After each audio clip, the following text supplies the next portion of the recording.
अल्हम्दुलिल्लाहि रब्बिल आलमीन वस्सलातु वस्सलामु अला सय्यिदिल मुरसलीन अम्मा बअद फ़अऊज़ु बिल्लाहि मिनश शैतानिर रजीम बिस्मिल्लाहिर रहमानिर रहीम अस्सलातु वस्सलामु अलैका या रसूलल्लाह व अला आलिका व सुहाबिका या हबीबल्लाह अस्सलातु वस्सलामु अलैका या नबियल्लाह ওয়াইলা আলিকা ওয়া সুহাবিকা ইয়া নূর আল্লাহ।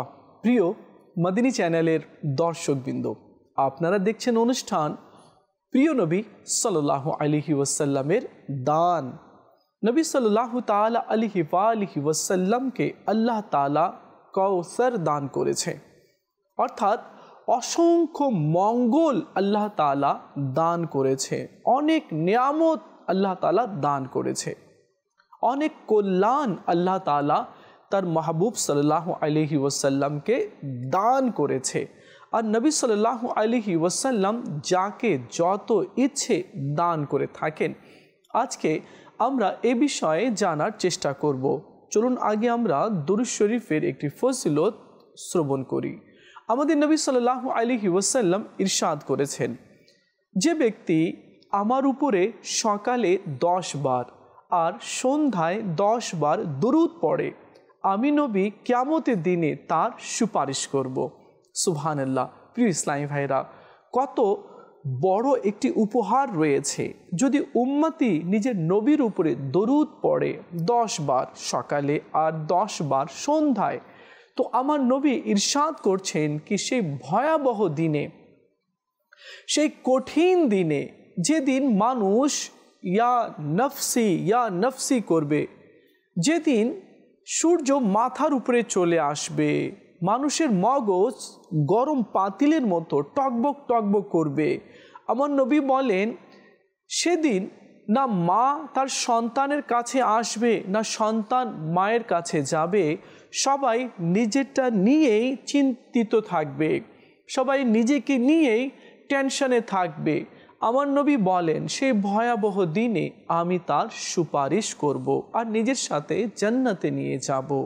আসুন আমরা নিয়ত করি এখন থেকে চলতে ফিরতে উঠতে বসতে আমরা আমাদের নবীর উপরে দরুদ পড়ব। সাল্লু আলাল হাবিব সাল্লাল্লাহু তাআলা আলা মুহাম্মদ সাল্লাল্লাহু আলাইহি ওয়াসাল্লাম। প্রিয় ইসলামী ভাইয়েরা, আল্লাহ রাব্বুল আলামিন তার মাহবুব সাল্লাল্লাহু আলাইহি ওয়াসাল্লামকে দুনিয়া এবং আখিরাতের অথরিটি আল্লাহ তাআলা ইখতিয়ার দান করেছেন। নবী সাল্লাল্লাহু আলাইহি ওয়াসাল্লাম না শুধু মানুষকে ধন সম্পদ দিয়ে মালামাল করেছেন, বরং নবী সাল্লাল্লাহু আলাইহি ওয়াসাল্লাম মানুষকে ঈমানের দৌলত ও সম্পদও দান করেছেন। যারা জাহান্নামের দিকে পড়ে যাচ্ছিল, আমার নবী সাল্লাল্লাহু আলাইহি ওয়াসাল্লাম তাদেরকে সেখান থেকে বের করে জান্নাতের দিকে নিয়ে এসেছেন। নবী সাল্লাল্লাহু তাআলা আলাইহি ওয়াসাল্লামকে আল্লাহ তাআলা রহমত করে এই কায়নাতে প্রেরণ করেছেন। রহমত বলতে শুধু মানুষের জন্যই সীমাবদ্ধতা নয়, বরং আল্লাহ তাআলা তার মাহবুবকে জিন, ইনসান, পশু, পাখি, চতুষ্পদ জন্তু, পাহাড়, পর্বত, বৃক্ষ, লতা পাতা, সমুদ্রে যত প্রাণী রয়েছে তাদের জন্য, ফেরেশতার জন্য, জিবরিল আলাইহিস সালামের জন্য, এবং কুল কায়নাতে যত মখলুক রয়েছে, যত জর্রা রয়েছে, অণু থেকে অণু এবং বৃত্ত থেকে বৃত্ত যা কিছু রয়েছে, সব কিছুর জন্য আল্লাহ তাআলা তার নবীকে রহমত বানিয়েছে। সুবহানাল্লাহ। প্রিয় ইসলামী ভাইরা, নবী সাল্লাল্লাহু তাআলা আলাইহি ওয়াসাল্লাম একবার নামাজে দাঁড়াবেন, এখনও তাকবীরে তাহরিমা অর্থাৎ আল্লাহু আকবার বলেননি। এমন সময় কেউ এভাবে করে ডাক দিয়ে বলছে, আমি অভাবী, আমাকে আগে দান করুন। আমার নবী সাল্লাল্লাহু তাআলা আলাইহি ওয়াসাল্লাম নামাজ পড়লেন না, বললেন আগে আমি তাকে দান করে আসি। তো নবী সাল্লাল্লাহু আলাইহি ওয়াসাল্লাম আগে তাকে দান করলেন, তাকে কিছু উপহার দিলেন, তাকে সহযোগিতা করলেন। সে খুশি হয়ে যখন চলে গেল, তখন আল্লাহ নবী সাল্লাল্লাহু আলাইহি ওয়াসাল্লাম নামাজের জন্য দাঁড়ালেন। আমার নবী সাল্লাল্লাহু আলাইহি ওয়াসাল্লামের ঘরকে আহলে বাইতের ঘর বলা হয়। তো আহলে বাইতের ঘরে যারা আসে তারা কখনো খালি হাতে ফিরে যায় না। একবারের কথা, ইমামে হাসান আর ইমামে হুসাইন রাদিয়াল্লাহু তাআলা আনহুমা উভয় অসুস্থ হয়ে পড়লেন। তো মা ফাতেমা রাদিয়াল্লাহু তাআলা আনহা আর উনার কনিজ উভয়ে নিয়ত করলো, যদি হাসানান করিমেন সুস্থ হয়ে যায় তাড়াতাড়ি তো আমরা 3টি রোজা রাখব। তো কিছুদিনের মধ্যেই উভয় শেহজাদা হাসানান করিমেন রাদিয়াল্লাহু তাআলা আনহুমা সুস্থ হয়ে গেলেন, ভালো হয়ে গেলেন। তো রোজা রাখলেন প্রথম দিন। তো প্রথম দিন যখনই ইফতার করবেন তো এক মিসকিন চলে আসলো আর বলল, আমি ক্ষুধার্ত, আমি অভাবী, আমাকে কিছু খেতে দিন। তো খাতুনে জান্নাত ফাতেমাতুজ জাহরা রাদিয়াল্লাহু তাআলা আনহা সব খাবারগুলো ওই মিসকিনকে দান করে দিলেন। আবার দ্বিতীয় দিন পানি পান করে সেহরি করলেন, রোজা রাখলেন। দ্বিতীয় দিন যখনই ইফতার করতে বসবেন এমন সময় এক কয়েদি চলে আসলো আর বলল, আমি অভাবী রয়েছি, আমি ক্ষুধার্ত রয়েছি, আমাকে কিছু খেতে দিন। তো খাতুনে জান্নাত ফাতেমাতুজ জাহরা রাদিয়াল্লাহু তাআলা আনহা ওই খাবারগুলো আবার ওই কয়েদিকে দিয়ে দিলেন। তৃতীয় দিন আবার তিনি পানি পান করে সেহরি করলেন আর রোজা রাখলেন। যখনই ইফতারের সময় হলো আর খাবার নিয়ে বসবেন তো আবার তৃতীয় দিনে এক ইয়েতিম চলে আসলো আর বলল, আমি ক্ষুধার্ত আছি, আমি ইয়েতিম, আমাকে কিছু সহযোগিতা করুন। তো খাতুনে জান্নাত ফাতেমা রাদিয়াল্লাহু তাআলা আনহা আবার ওই খাবারগুলো সব ওই এতিমকে দান করে দিলেন আর পানি পান করেই ইফতার করে নিলেন। বলার উদ্দেশ্য হচ্ছে কি, আমার নবী সাল্লাল্লাহু আলাইহি ওয়াসাল্লামের যে ঘরানা, যে ঘর ছিল এবং সন্তান ছিল, স্ত্রীগণ ছিলেন, তো ইনারাও অনেক বড় দানবীর ছিলেন। যখনই কেউ কিছু চাইতে আসতো তো খালি হাতে কখনো তারা ফিরাতেন না। ইমামে হুসাইন রাদিয়াল্লাহু তাআলা আনহু যখন বড় হলেন, তার কাছেও কেউ যখন চাইতে আসতো তো দিনার ও দিরহাম দিয়ে তাকে মালামাল করে দিতেন। ইমামে হাসানে মুজতবা রাদিয়াল্লাহু তাআলা আনহু তো কয়েকবার নিজের ধন সম্পদগুলোর মধ্যে থেকে সব কিছু গরিব মিসকিনদের মধ্যে তিনি বন্টন করে দিয়েছেন। তো এই ঘরকে বলা হয় সখী ঘরানা, দানবীরদের ঘর। তাদের ঘরে যখন কেউ আসতো তো খালি হাতে কখনো তারা ফিরে যেত না।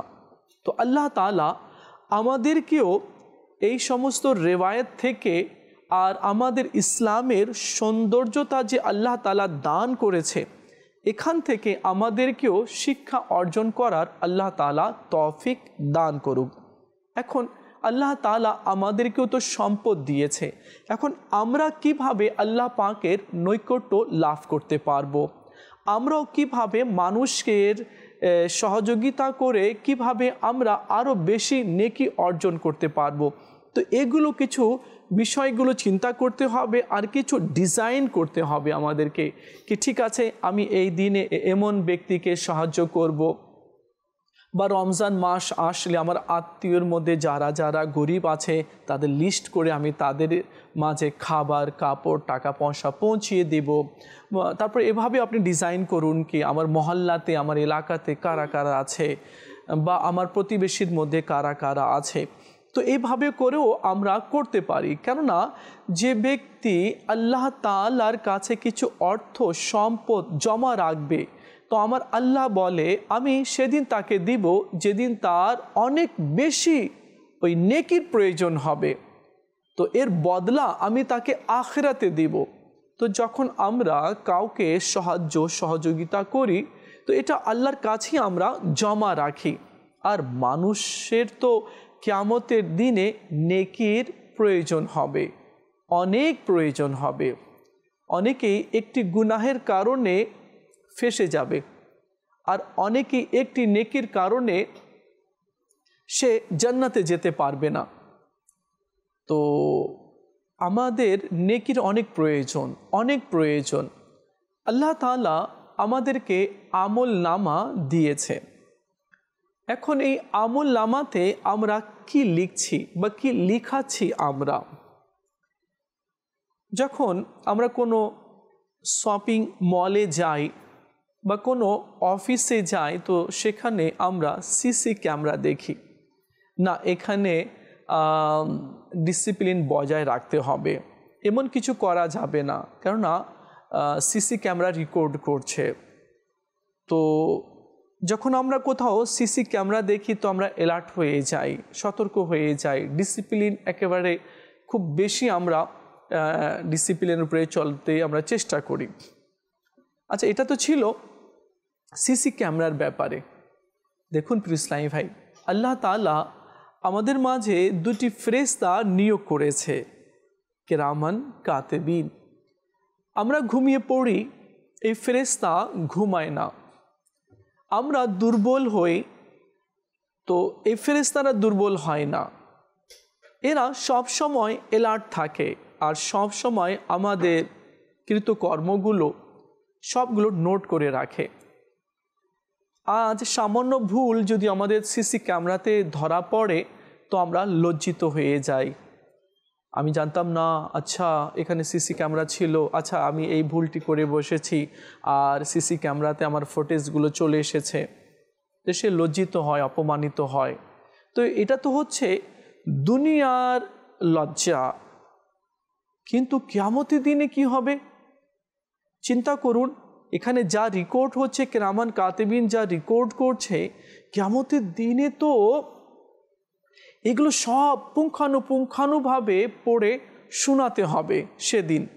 সেদিন তো হাসরবাসীরা থাকবে, আত্মীয় স্বজনরা থাকবে, তাদের মাঝে এই আমলগুলো পড়ে শোনাতে হবে এবং কৃতকর্মগুলো তারাও জেনে যাবে।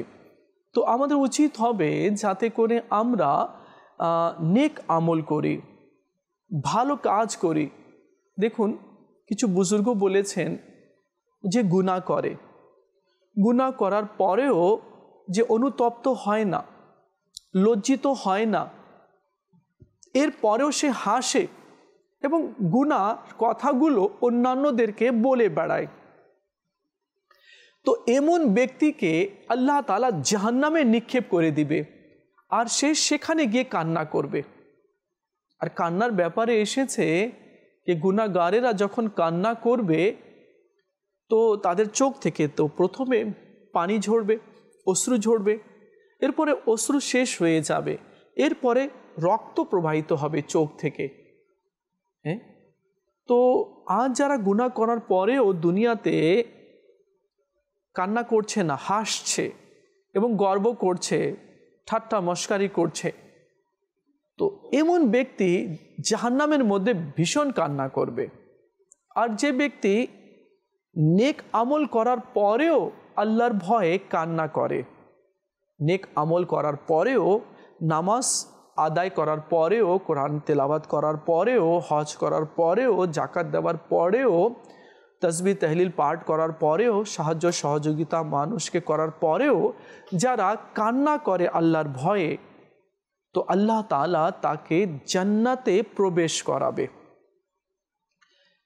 আমরা এই দুনিয়াতে এসেছি দুদিনের জন্য, এই দুদিন চোখের পলকেই শেষ হতে যাচ্ছে, আর অনেক লম্বা একটা দিন বাকি আছে, সেটা হচ্ছে কবরের দিনগুলো।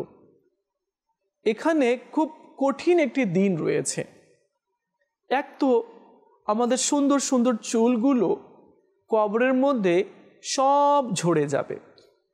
আমরা আজ নিজের মাথাতে শ্যাম্পু করি, সুগন্ধিময় আমরা তেলও ব্যবহার করি, চুলও আমরা আঁচড়াই, ভালো কথা, কিন্তু এই চুলগুলো আমার কবরের মধ্যে সব ঝরে যাবে।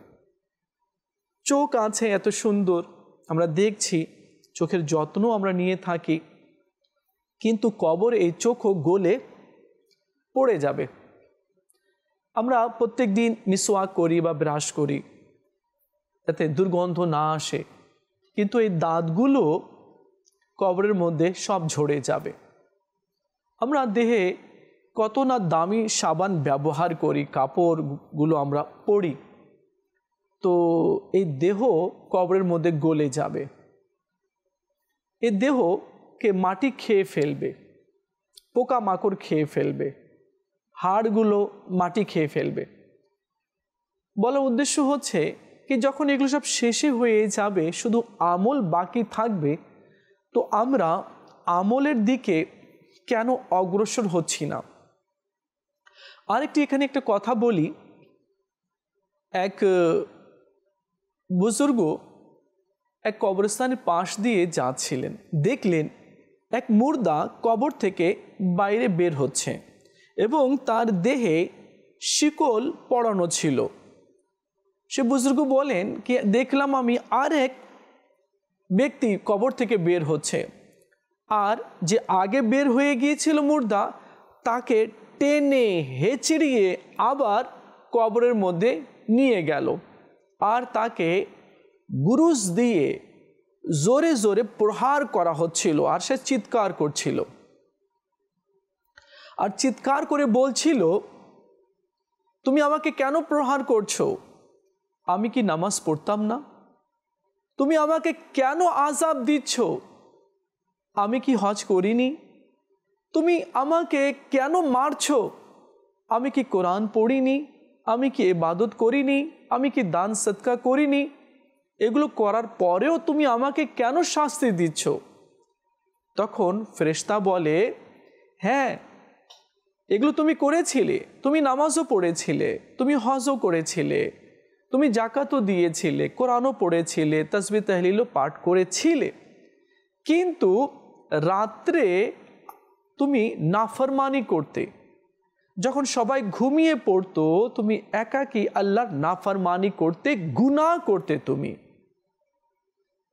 আজ অনেক যুবক আছে, অনেকেই আছে এমন, সবার কথা বলছি না, অনেকেই দিনে তো কাজকর্ম করে, সব কিছু করে, আর যখন ঘুমাতে যায় তো সে থাকে আর তার সাথে মোবাইল থাকে, অনেকক্ষণ মোবাইলেই থাকে, যতক্ষণ না মোবাইলের ব্যাটারি শেষ না হয়ে যায়, অথবা যতক্ষণ না সে ভিডিওগুলো, গান শুনতে শুনতে যতক্ষণ না ক্লান্ত হয়ে যায়, বা চ্যাটিং করতে করতে যতক্ষণ না সে একেবারে অস্থির হয়ে যায়, ক্লান্ত না হয়ে যায়, ততক্ষণ পর্যন্ত ছাড়ে না মোবাইল। অনেকের তো এমনও হয়েছে কি রাত অতিবাহিত হয়ে যায়, ফজরের আজান হয়ে যায়। তো এই যে এমনটি করা, ফেরেশতা বলল যে তুমি তো রাত্রে নাফরমানি করতে, গুনাহ করতে, তো দিনে তো তুমি ঠিক থাকতে, কিন্তু রাত্রে গুনাহের মাধ্যমে আল্লাহর সাথে যুদ্ধ করতে, নাউজুবিল্লাহ, অর্থাৎ আল্লাহ পাকের নাফরমানি তুমি করতে, এই কারণে তোমাকে এই শাস্তি দেওয়া হচ্ছে।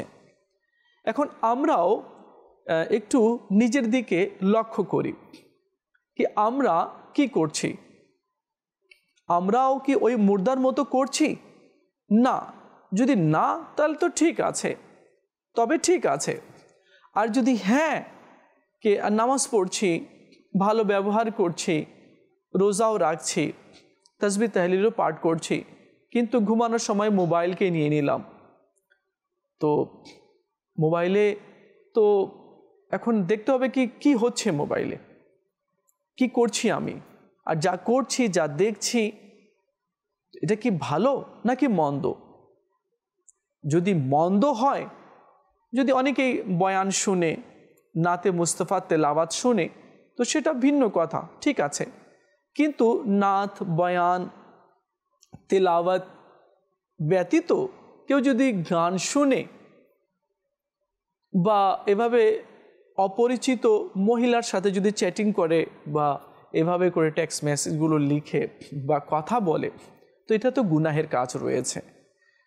তো যদি এমনটি হয় তাহলে এটা নাজায়েজ, হারাম আর জাহান্নামে নিয়ে যাবার মতো কাজ রয়েছে।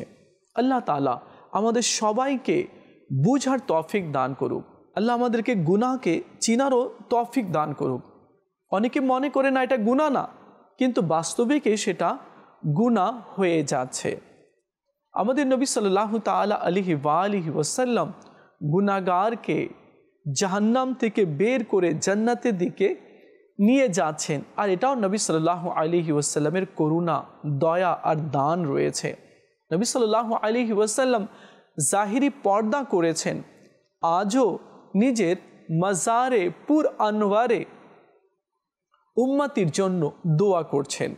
হ্যাঁ, যখন নেককার উম্মতির আমল আমার নবীকে দেখানো হয় তো নবী সাল্লাল্লাহু আলাইহি ওয়াসাল্লাম খুশি হন, আর যখন গুনাহগার উম্মতির আমলগুলো পেশ করা হয় তখন নবী সাল্লাল্লাহু আলাইহি ওয়াসাল্লাম ভীষণ কান্না করেন আর তার জন্য দোয়া করেন।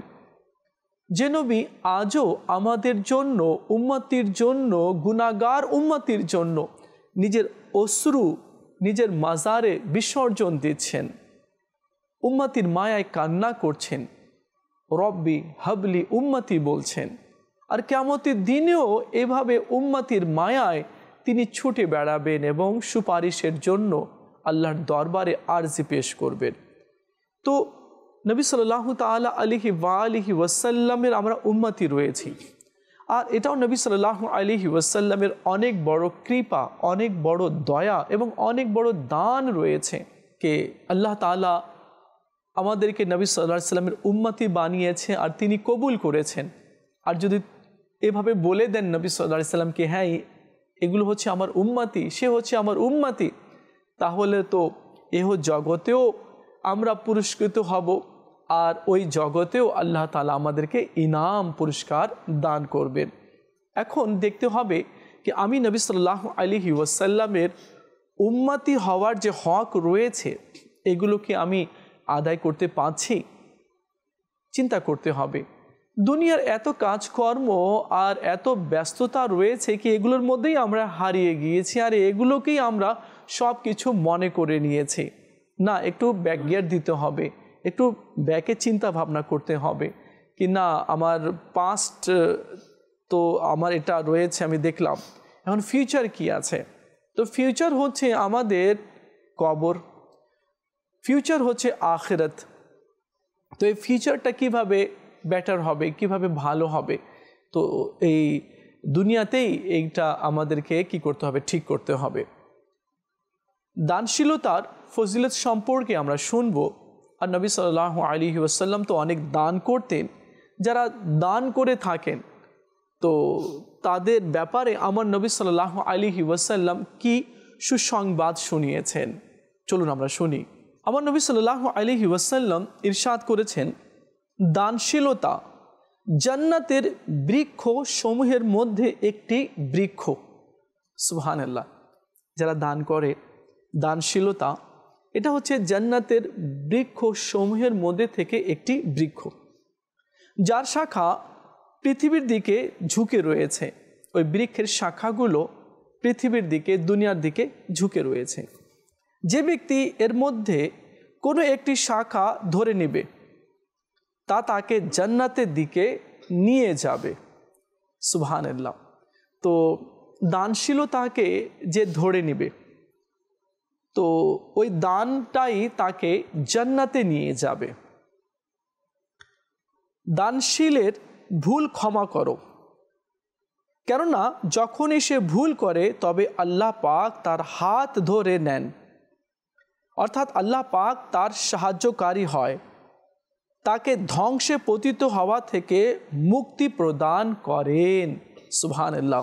এটা হচ্ছে দানশীলতার এটা বরকত।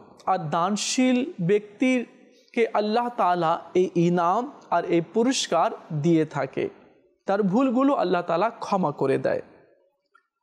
দানশীল আল্লাহ পাকের নিকটবর্তী, যে দান করে সে আল্লাহ পাকের নিকটে আছে। তো অনেকে বলে আমি এটা কাজ করছি আল্লাহ কবুল করেছে কি না, আর আমি আল্লাহ পাকের নৈকট্য কিভাবে আমি লাভ করব, আমি আল্লাহ পাকের মারিফাত কিভাবে অর্জন করব, তো তার জন্য এই সুসংবাদ রয়েছে। আর আমার নবী সাল্লাল্লাহু আলাইহি ওয়াসাল্লামের দয়া দেখুন, তাদের জন্য এই সুসংবাদ আমার নবী সাল্লাল্লাহু আলাইহি ওয়াসাল্লাম শুনিয়ে দিয়েছেন। হ্যাঁ মাদিনী চ্যানেলের দর্শকবৃন্দ, আপনি আমি আমরা সবাই চাই কি আমরা আল্লাহর নিকটবর্তী হয়ে যাই, আল্লাহর নৈকট্য লাভ করি, আল্লাহর পরিচয় লাভ করতে পারি।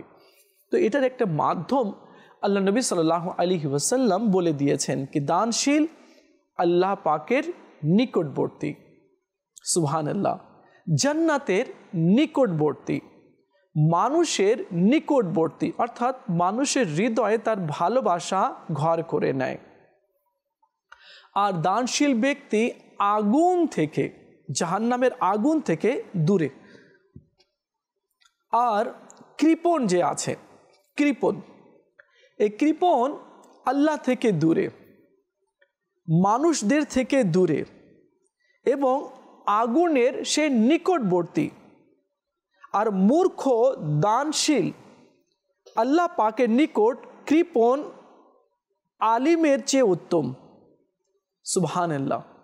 তো যারা মূর্খ আছে, পড়ালেখা করেনি, সে যদি দান করে তো সেই মূর্খ ব্যক্তি, যে আনএডুকেটেড পার্সন রয়েছে, যে পড়ালেখা করেনি, তো সে যখন দান করে তো সে আল্লাহর নিকট কৃপণ আলিমের চেয়েও সে উত্তম রয়েছে।